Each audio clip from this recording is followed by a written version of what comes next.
ऐसे पेज ले लीजिए, पलटाते रहिएगा थोड़ा सा।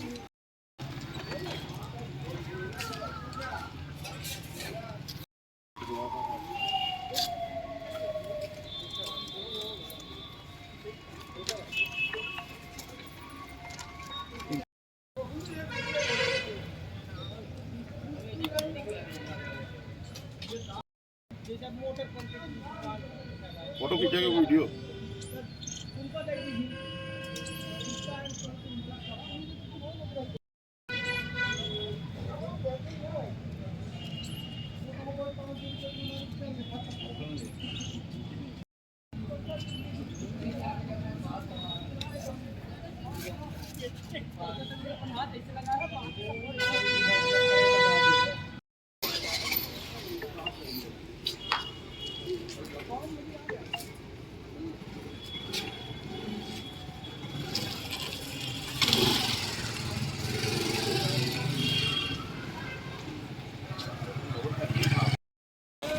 आपने आज कलेक्ट्रेट के में शिकायत की है कि नौकरी के नाम पे आपसे पैसे लिए गए अधिकारी के द्वारा, और उसकी ऑडियो भी आपके पास है, तो मामला क्या है ये?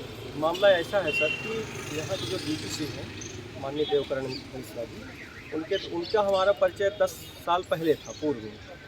और मैं एक छोटी सी विद्यालय चलाता हूँ प्राइवेट, तो उन्होंने मुझे ये बताया कि मैंने उनको अपने विद्यालय में चीफ गेस्ट बनवाया। जब चीफ गेस्ट बनवाया तो हमारे कार्य से प्रभावित होकर के मुझे अपने घर बुलाए, और घर बुलाने के बाद मुझे कहते हैं कि आप आउटसोर्स के एजेंसी के माध्यम से MIS पद में आप नौकरी कर लीजिए। मैंने कहा ठीक है, नौकरी की ललाट रहती है। मैंने कहा ठीक सर। फिर उन्होंने 1 लाख रुपए की चर्चा की। मैंने उनसे रिक्वेस्ट करते करते 50,000 हमारा उनका सौदा तय। जब 50,000 हमारा उनका सौदा तय हो गया, उन्होंने बोले कुछ दे दीजिए, तो मैंने उनको 15,000 करके 2 बार में पैसा दिया, और 30,000 रुपये शेष रह गया था। तो हमारी उनकी बात ये हुई थी कि जब अगस्त वो जिस दिन आपको आदेश मिलेगा उस दिन आप मुझे पैसा दो। बोले ठीक है। फिर अगस्त से सर आज तक मुझे एकदम कंटिन्यू घुमाते रहे। मैं और हमारी पत्नी दोनों लोग उनके घर भी गए, बिल्कुल उनसे निवेदन किए, उसका कोई वो नहीं। और 3,000 रुपये पंकज कुमार द्विवेदी के नाम से मेरे अकाउंट में डलवाए गए। अब ये जो आपका लेन देन हुआ है, इसके बारे में चर्चा क्या मौखिक होती थी या फिर मोबाइल फ़ोन के माध्यम से? मौखिक होती थी सर। कुछ बातें हमारी उनकी केवल ये होती थी कि सर हो जाएगा हमारा कि नहीं होगा। तो कई बार उन्होंने बताया कि आचार संहिता लग गया, आचार संहिता के दौरान जैसे आचार संहिता खुलता है वैसे आपका हो जाएगा। और आचार संहिता जब खुल गया तो मैंने उनके घर में संपर्क किया।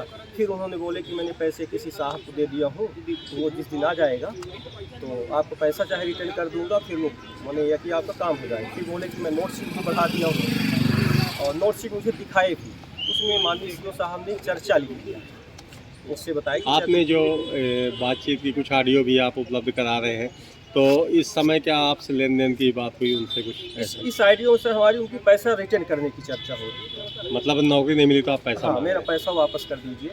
और सर मुझे इतना तक कह चुके कि अब हमारी आपकी लड़ाई आर पार हो जाएगी और काफ़ी विवाद होगा हमारे आपके बीच में। और उनको जो आउटसोर्स एजेंसी है उससे भी मुझे कई बार उन्होंने गुमराह किया कि आप जा करके आउटसोर्स एजेंसी से सत्यप्रकाश मिश्रा जी हैं, उनसे मिल लीजिए।